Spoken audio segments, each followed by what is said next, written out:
Evening, love. I am exhaust-pooped. I'm totally tired. And so we're going to do some Archie and Mehitabel this evening.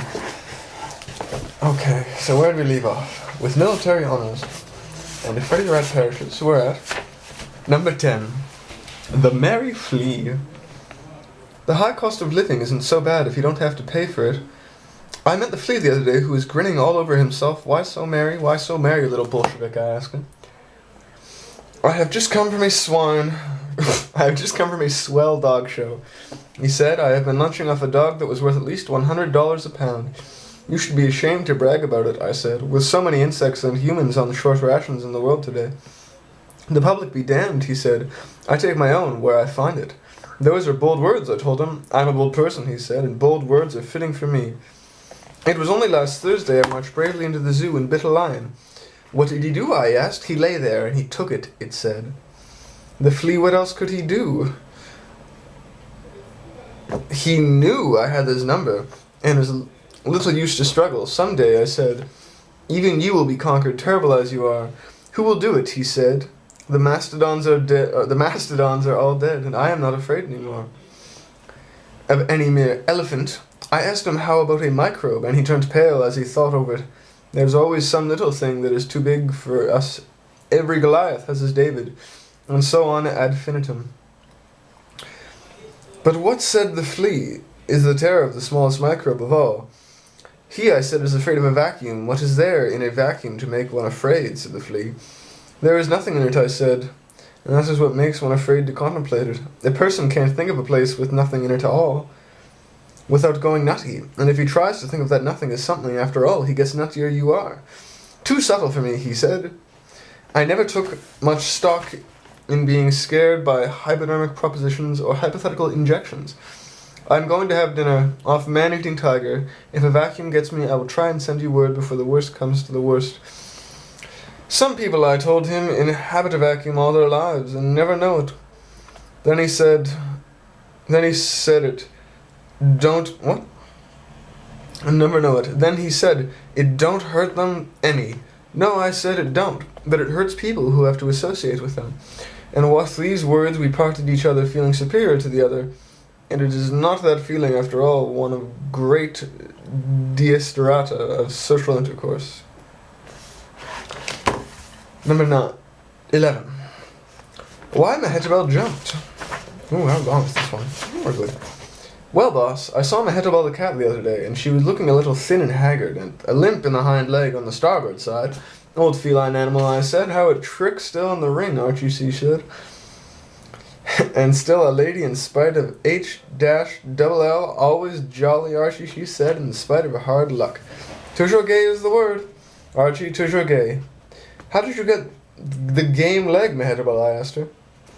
Alas, she said, it is due to the treachery of one of those social swells who is sure one bad actor he was, with a fussed-up cat with a bell around his neck on him, a ribbon that and a look about behind him, a person that is curry-combed and manicured from teeth to tail. Every day I met him down by the East River front when I was scouting about for a little piece of fish. Since the high cost of living has become so self-conscious, Archie, it would surprise you how close they watch their fish nowadays.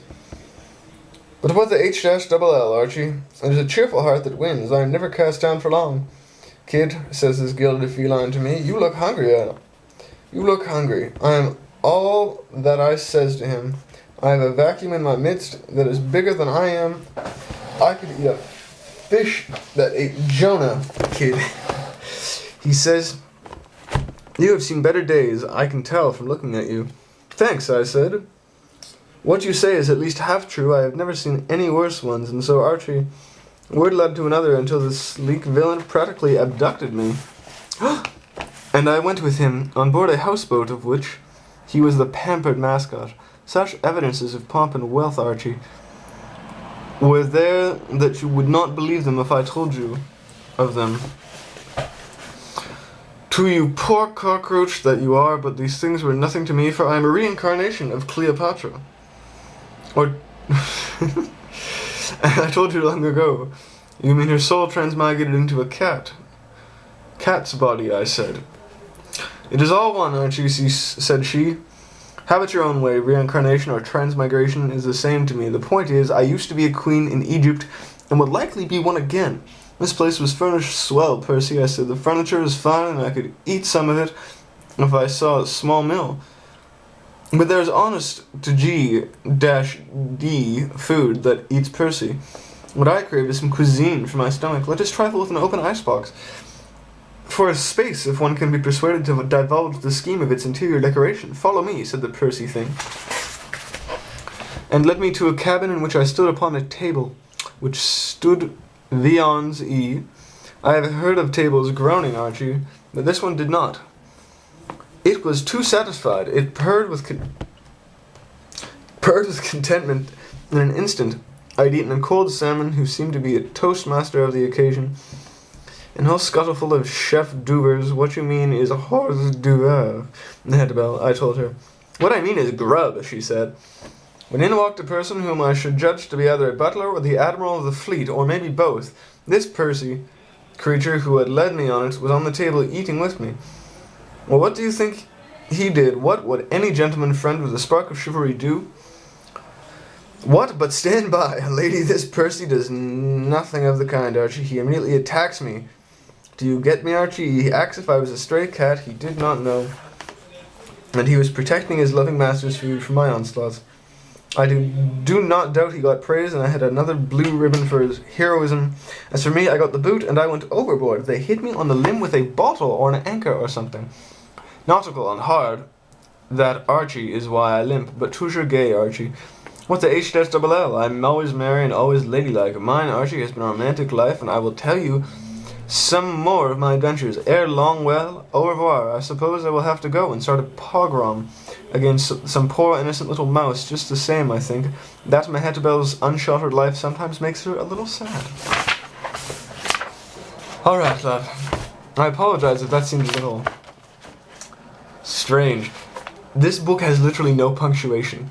It's no punctuation, and it's all paragraphed very strangely. So it can be hard to read sometimes, especially in conversations. But I love you, Christy. I'm also going to send along a piece of music I've been listening to lately, because I think you'll really enjoy it. So, sleep well, keep calm. Oh, no. Okay, and I'll talk to you soon, okay, love? I love you. Good night.